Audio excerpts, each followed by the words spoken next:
The smell started in summer. At first, nobody paid attention. In North Philadelphia, bad smells were normal. Dead cats, old garbage, broken pipes. These things happened all the time. But this smell was different.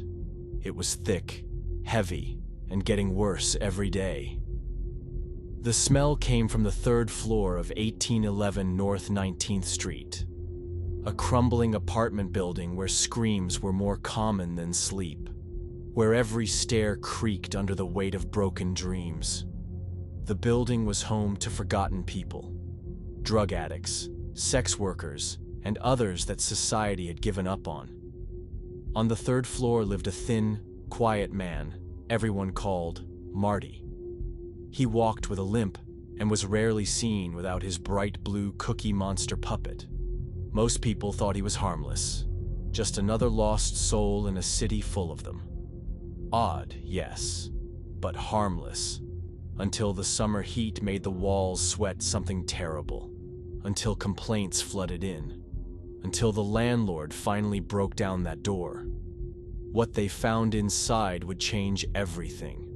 What they discovered would make this one of Philadelphia's most shocking crimes ever. The building at 1811, North 19th Street, was falling apart, just like everything else in North Philadelphia. Paint peeled from the walls like old skin. Stairs groaned with every step. The hallways smelled like mold, sweat, and despair. It was the kind of place people went to disappear from the world. This was 1987, and crack cocaine had turned North Philadelphia into a war zone. Violence was everywhere. People vanished all the time. Nobody asked too many questions.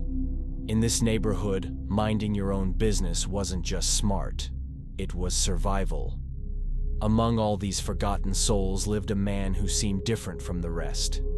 His real name was Harrison Frank Graham, but everyone called him Marty. He was thin, soft-spoken, and walked with a noticeable limp. He always carried a bright blue Cookie Monster puppet everywhere he went. The puppet had wide, innocent eyes and a cheerful smile that seemed out of place in such a dark neighborhood. Marty was polite when neighbors passed him in the hallway. He sometimes asked to borrow cigarettes. His voice was gentle, almost like a child's. He seemed harmless, maybe even a little sad. People felt sorry for him more than afraid of him. What they didn't know was that behind his innocent appearance and childlike behavior, something terrible was growing. Harrison Frank Graham was born on September 9th, 1959, right there in North Philadelphia. He grew up just a few miles from where he would later commit his crimes. He was the oldest of 5 children, but also the quietest and most troubled. His teachers said he was slow to learn. Tests showed his IQ was only 63, just above the level doctors call intellectual disability. While other kids played games and made friends, Harrison preferred watching cartoons and listening to disco music. He loved that blue puppet more than anything else in the world. He took it everywhere, talked through it when he couldn't find his own words.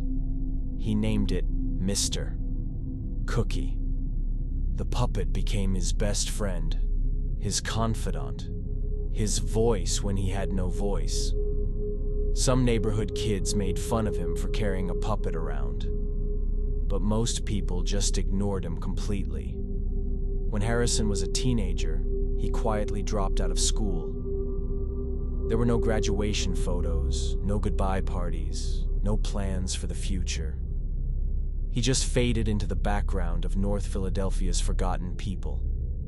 Nobody seemed to notice. Nobody seemed to care. With no education, no job skills, and no real family support, Harrison disappeared into a world of late-night television, cheap snacks, and long conversations with his worn blue puppet. He talked to the puppet more than he talked to real people. The puppet seemed to understand him better than humans ever could. At first, Harrison used pills to calm the constant buzzing in his head. Then came heroin, which gave him peaceful, sleepy hours away from the harsh reality of his life. But when crack cocaine exploded through North Philadelphia in the early 1980s, it hit Harrison like a freight train. Everything that was left of his already fragile mind began to fall apart. He used his monthly disability checks to buy drugs. Sometimes he traded his food money for just one more hit. He would disappear for days at a time, lost in a haze of smoke and broken thoughts. His family stopped checking on him. His few friends drifted away. He became completely isolated from the world. Somewhere in that cloud of drugs and madness, something inside Harrison's mind snapped. He crossed a line that decent people never cross. Harrison eventually rented a small apartment on the third floor of 1811 North 19th Street. The building was perfect for people who wanted to disappear. It barely had working utilities. The landlord didn't ask many questions as long as the rent got paid.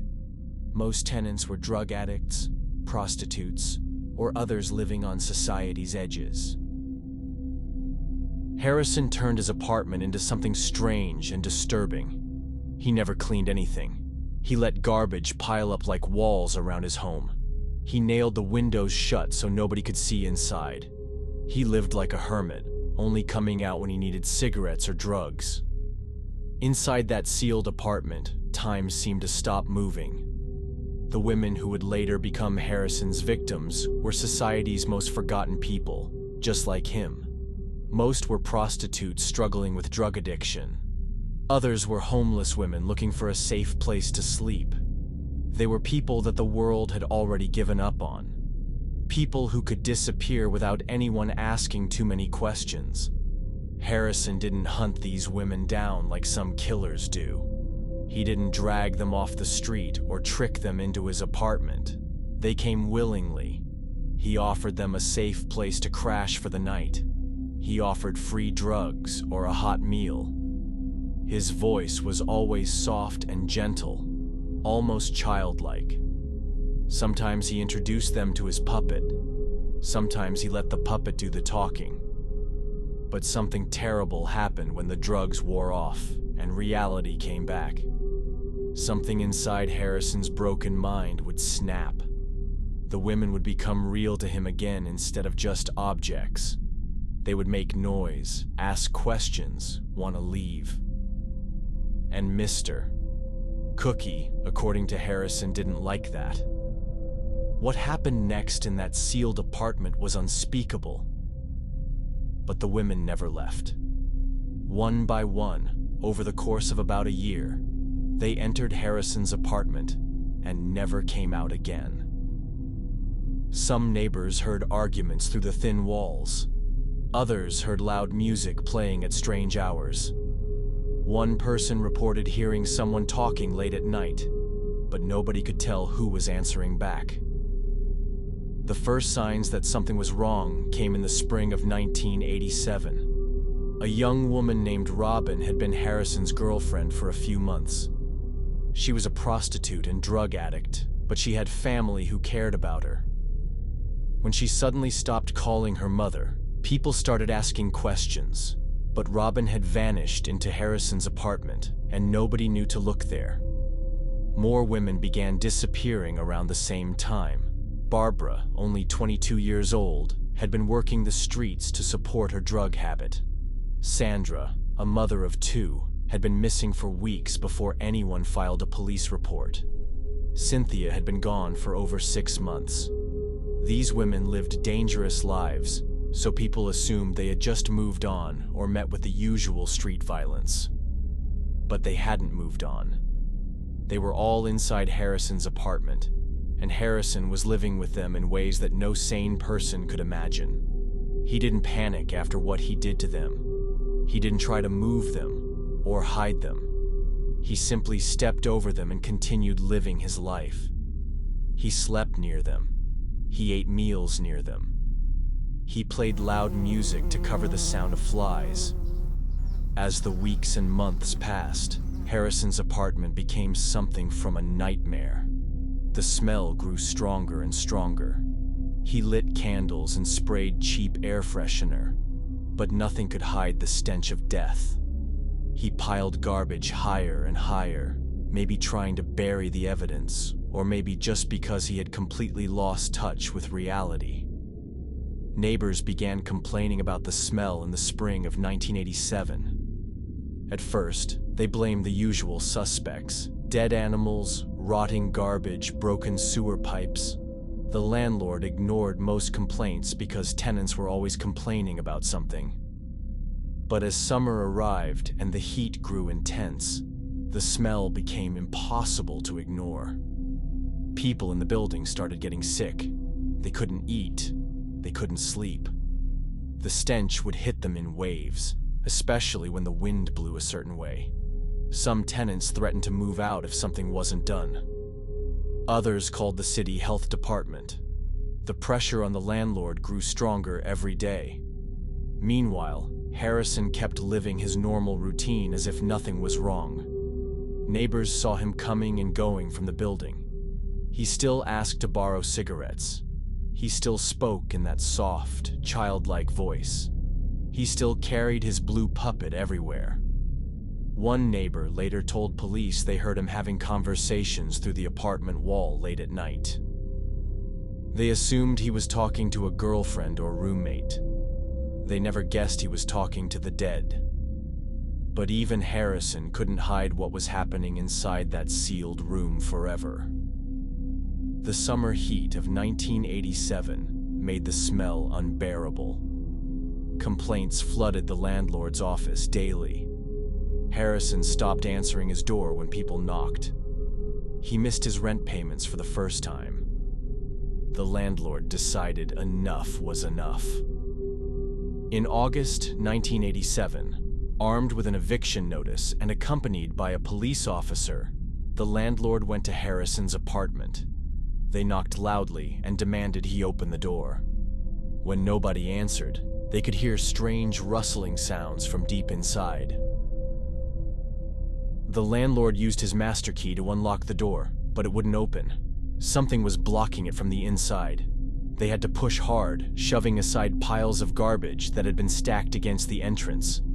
As the door finally swung open, the smell hit them like a physical force. Both men immediately started gagging and had to step back.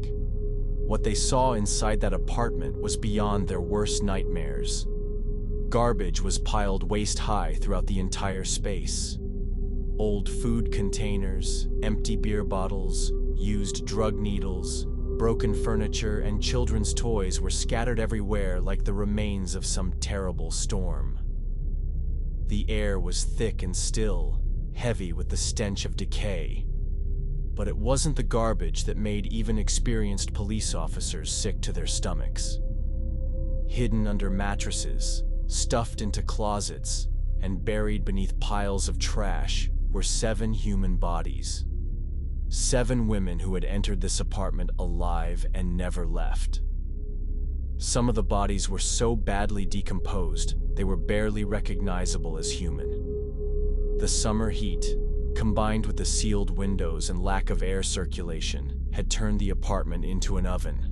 Flesh had melted and fused to the floor. Bones had separated from decaying tissue. The scene was like something from the worst horror movie ever made. And there, sitting among all the death and decay, was the Cookie Monster puppet. Its bright blue fabric was stained with blood and other things too horrible to describe. Its wide, innocent eyes seemed to be watching everything. Its cheerful cartoon smile made the scene feel even more grotesque and unreal.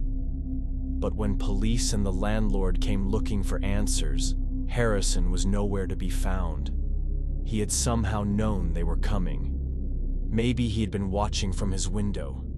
Maybe he had finally realized he couldn't hide the truth any longer. Whatever the reason, he had climbed out his window and down the fire escape, disappearing into the streets of Philadelphia like a ghost. The police immediately launched a massive manhunt. They searched every crack house, every abandoned building, every place Harrison might hide. They questioned his family members, his few remaining friends, anyone who might know where he had gone. But Harrison had vanished without a trace. For 3 days, one of Philadelphia's most wanted men walked free while the city learned about the horrors inside his apartment. News reporters swarmed the building. Curious crowds gathered outside. Police officers worked around the clock to remove the bodies and process the crime scene. The smell was so bad that investigators had to wear special masks and take frequent breaks. Then, on a quiet Tuesday morning, something unexpected happened. Harrison Frank Graham walked into a Philadelphia police station and calmly turned himself in.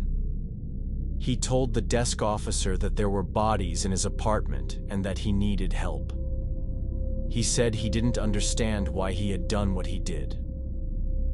During his confession, Harrison spoke in the same soft, childlike voice that neighbors remembered. He showed almost no emotion. He explained that the women had upset Mr. Cookie by being too loud or difficult. He said they wouldn't leave when he asked them to. He described the killings as if they had been someone else's actions, as if he had been watching from outside his own body. Harrison handed over his apartment keys and then gave the police his Cookie Monster puppet, as if that small blue toy could somehow explain the horror he had created. He sat quietly while detectives asked him questions, answering in simple words and short sentences. He couldn't explain why he had done it. He just knew that he had. The investigation revealed the full scope of Harrison's crimes. 7 women had died in the apartment over the course of about a year. During the cleanup process, a sanitation worker discovered a green duffel bag that had been left on the building's rooftop. Inside were dismembered body parts, legs, feet, and portions of a torso that had been carefully cut apart. When police returned to search the building's basement, they found additional remains: a partial skull, pelvic bones, and ribs. This woman, whose identity remains unknown even today, had been chopped into pieces and scattered throughout the building. Nobody knows how long her remains had been there. Maybe months, maybe even longer. All this time, while 7 women rotted inside his apartment, Harrison had been living among them as if nothing was wrong. He slept in the same room with corpses. He ate meals surrounded by death. He carried on conversations with his puppet while bodies decomposed just a few feet away. It was a level of madness that most people couldn't even imagine. Harrison's defense team immediately pushed for an insanity plea. He had an IQ of only 63, barely above the level of intellectual disability. Multiple psychiatrists diagnosed him with severe mental impairments. He couldn't even spell his own name correctly on legal documents. He seemed more like a confused child than a calculated killer. But when the case went to trial in 1988, the jury wasn't convinced. They had seen the crime scene photographs. They had heard testimony about the evidence of planning and concealment. They knew about the 7 women who had died horrible deaths. The pictures of rotting corpses and the testimony about months of living with the dead was too much for them to overlook. The courtroom was packed when the verdict was announced. Harrison Frank Graham was found guilty on all charges and sentenced to death 6 times, plus 1 life sentence. The room fell completely silent when the judge read the sentences. No gasps, no crying, just heavy, suffocating quiet like everyone had forgotten how to breathe. Harrison didn't react at all to the verdict. He sat perfectly still in his orange prison jumpsuit, eyes half closed, the same blank expression he had worn throughout the entire trial. It was as if none of it had anything to do with him, as if someone else had committed these crimes and he was just an innocent bystander. For the next 15 years, Harrison's case was buried in legal appeals and court challenges. Psychiatrists, public defenders, and judges argued about what it really means to be legally insane. They debated whether his childlike behavior was genuine or an elaborate act. They questioned whether a man with the mental capacity of a young child could truly understand death or deserve to die for his crimes. Then, in 2002, the United States Supreme Court made a landmark decision that changed everything. In Atkins versus Virginia, the court declared that executing mentally disabled individuals was unconstitutional, regardless of their crimes. If someone couldn't understand what death meant or why it was happening to them, the state wasn't allowed to execute them. Today, Harrison Frank Graham remains locked away in SCI Phoenix, a maximum security prison in Pennsylvania. He is now in his mid-60s and spends his days in a psychiatric unit under constant observation. Guards describe him as quiet, strange, and completely disconnected from reality. He rarely speaks to anyone. This tragic story teaches us to stay aware of the people around us. Share this story to help others stay aware of such dangerous people and crimes. Subscribe to our channel for more true crime stories that could save your life.